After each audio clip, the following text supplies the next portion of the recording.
Warning. Our YouTube channel and its videos may contain scenes, language, and content that may not be appropriate for all audiences. These videos include surveillance footage, undercover pursuit of suspects, actual police and rescue operations, and fearless confrontations. If you do not approve of the content, please do not watch our videos. If you wish to continue, we strongly advise that you proceed with caution. Viewers' discretion is advised. Nagpapasaklolo ang si Anceta Pipitungi. January 2015 ang siya umalis ng Pilipinas para magtrabaho bilang domestic helper sa Aba, Saudi Arabia. Ayon kay Anceta, sobra-sobra ng oras ng kanyang trabaho at halos 4 na oras lang daw siyang nakakatulog sa loob ng isang araw. Bukod pa riyan, 2 amo rin ang kanyang pinagsisilbihan na hindi naman raw kasama sa kontratang kanyang pinirmahan. Okay, kasama natin ngayon sa studio si Victor Valdez. Kapatid niya si Anceta, si Mildred Valdez, ang hipag ni Anceta. Okay, kailan yung huling nakausap? Pong 1 linggo. Alright. Ano hong sinasabi rito? Tumawag po siya sa akin na nagpapatulong po siya sa akin na pumunta daw po ako dito sa Tulfo. Okay. At dahil meron daw po silang napanood na natulungan nyo para umuwi. Marami kami natutulungan talaga itong takbuhan Kaya ng FW. po, kaya po nung pa po sana kami 1 linggo pupunta, kaya lang ang sabi ko po sa kanya hindi agad-agad kami makapunta dahil wala po kaming pamasahe. Saan ba kayong nangaling pa niya? Nueva Ecija po. Kawawa. Bumaba pa kayo para dito? Opo. Ngayong araw, makaabot Kaya lang? ngayon lang po kami nakapunta. Nung pa pong 1 linggo kami pinapapunta para daw po hindi niya na maabutan yung Ramadan dahil pag naabutan pa daw po siya ng Ramadan at nandun pa siya, baka daw po bangkay na po siyang umuwi dahil hindi niya na po kaya yung puyat. Kawawa naman. Lalo ako nalungkot tol, Erwin. Saka Lex, nung marinig sa kanila na Nueva Ecija bumaba pa para lamang makaabot sa atin ang sumbong. Gagawa tayo ng paraan dyan mamaya na sisiguraduhin natin na hindi mahirap ang pagbalik, dahil may mga sponsor dyan. Anyway, kausapin natin si Anceta mismo. Tingnan natin ngayon. Kumusta ka na dyan, Anceta? Hello? Anceta? Kumusta? Ma'am, nandiyan ba kayo? Nandiyan kayo? Okay, pakilakas lang, nandito, live tayo ngayon sa Kilos Pronto. Sama natin si Tul Erwin at si Alex, si Ben Tulfo to. Live tayo. Kasama natin yung hipag mo rito at kapatid mo.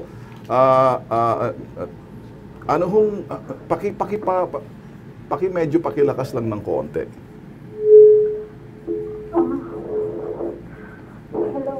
Sige, okay. Narinig ka namin. Bumubulong siya Ikaw ba'y nasa loob ng banyo, nagbubulong ka, nahihirapan ka para magsalita? Oo.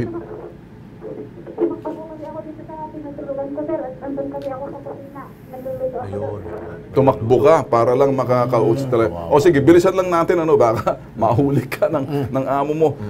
Kumusta ka naman dyan? Ayos ka naman?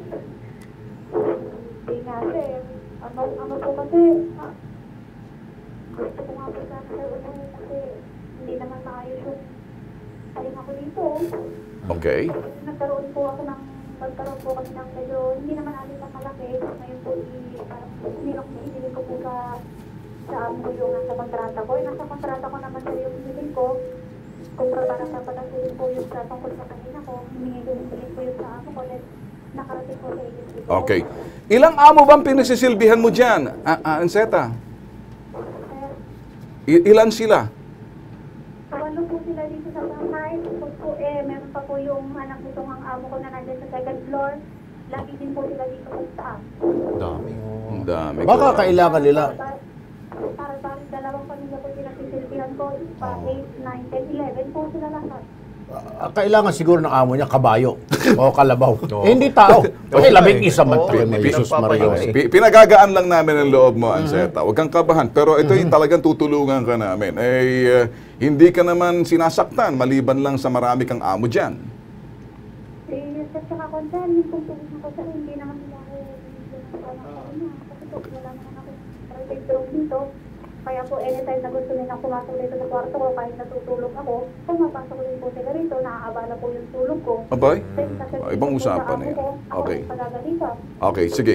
Para sa ito, gagawa tayo ng, andyan ka lang ha, kilos prontong aksyon to. Nasa telepono natin ngayon, Head Advocacy ng Social Marketing ng OWA, si Josephine Tobia. Magandang gabi, ma'am.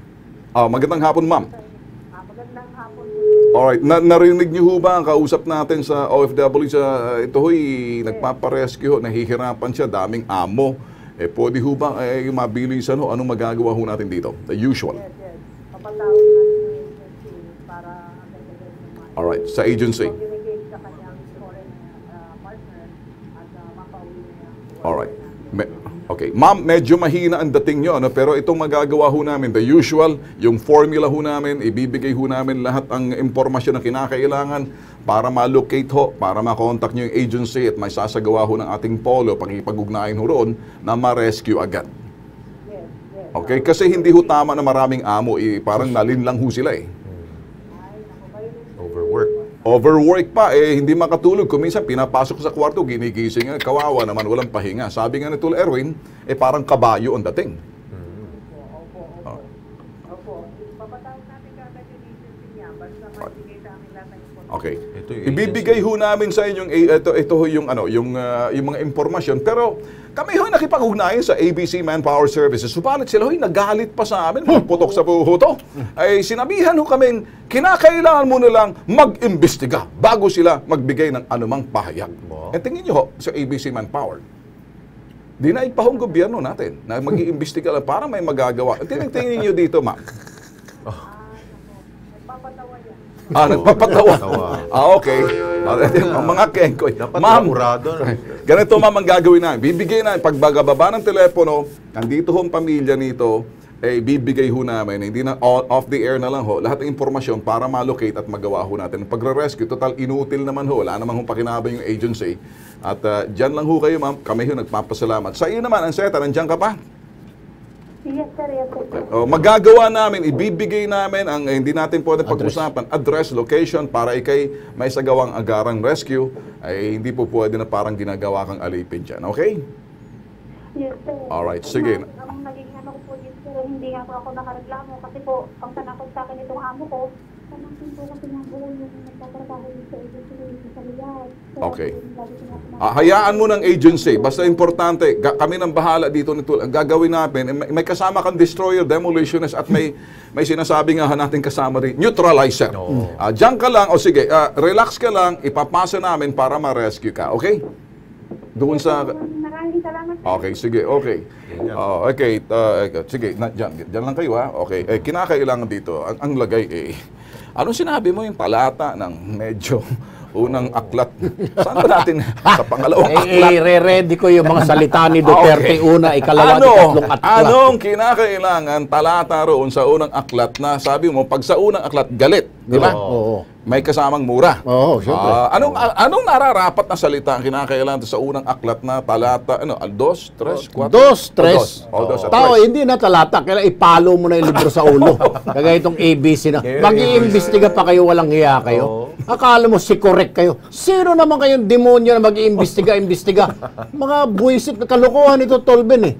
Gusto lang tayo palayasin yung mga staff natin. Hindi nyo kami mapapalayas. Magtago na kayo mga buang dahil hahabulin namin kayo. Mga hudas kayo. Okay, hindi na muna ako magsalita. Neutralizer. I-neutralize mo Yung na. ABC, may gumawa kayo ng paraan, ha? Ayun na. Dahil babanatan kayo talaga nitong dalawang Tulfo Brothers. Okay.